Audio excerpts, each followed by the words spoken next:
I am Jennifer Lynn Barnes, and my newest book, All In, the third book in the Naturals series, is coming out in November. And the first book in my new political thriller series, The Fixer, just came out this summer. I was on the phone with a writer friend, and she said, "How's the book going?" I said, "Pretty good. I think I'm going to kill someone today, but I haven't decided who yet." And then I realized the people around me in the coffee shop were looking pretty nervous. So I said, in the book that I'm writing, I'm not actually going to kill anyone.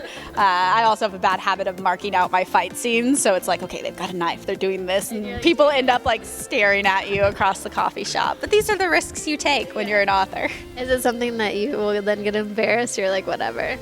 It mainly becomes a good story for later. So that's the nice thing about being an author. There's never really any bad experiences. There's only wonderful stories to tell down the line. When you do write, do you think of the characters first, or do you think, like some people say they see a picture, some people think of the characters, some people think of the plot? How does it work for you?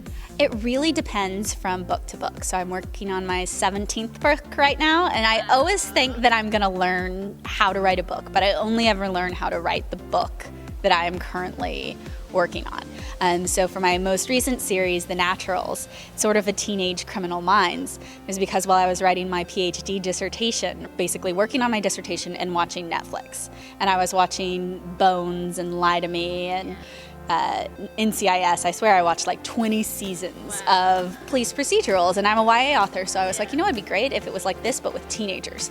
And so I kept looking for something that had that same feel of, you know, the team coming together as a family and working as a police procedural.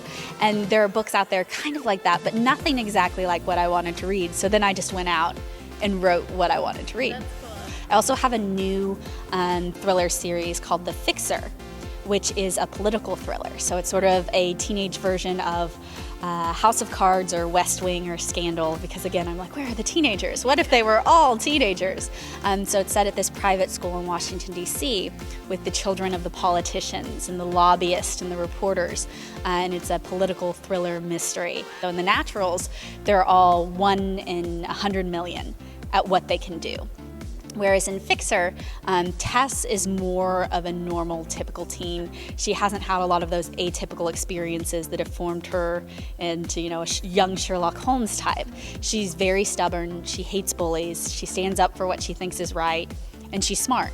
But not anything you couldn't see at any high school around the country. If somebody hasn't read any of your books before, what's something that's a similar theme in them? And across all of them. Well, I've written in a bunch of different genres. So I've written science fiction and paranormal and contemporary thriller. But I think the biggest theme across all of them is probably found family. It's finding the people who you love, who will love you no matter what.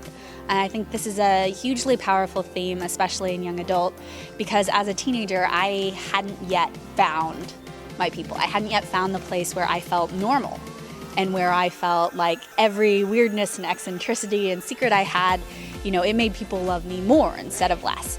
And I have eventually found those people, and I've been very lucky to find those people. And I love writing stories about books in which your friends become your family. What would you say to someone who wants to be better at writing or become an author and they're having trouble? The first is read a lot. Read everything you can get your hands on. Read different genres. Read for adults. Read young adult. I also, watch movies and television and just consume stories. So read a lot. The second thing is write a lot, because I think a lot of people are scared to start writing because they're scared they won't be good. And the answer is, of course, you're not going to be good until you've practiced. So that's how anyone gets good at anything, is by doing it. So you just have to write a lot, and slowly over time, you develop that skill set. So it's read a lot, write a lot. And thing number 3, especially for teenagers, is to do things that aren't reading or writing. Because sometimes when you want to be a writer, you're so focused on that you miss out on really interesting life experiences along the way.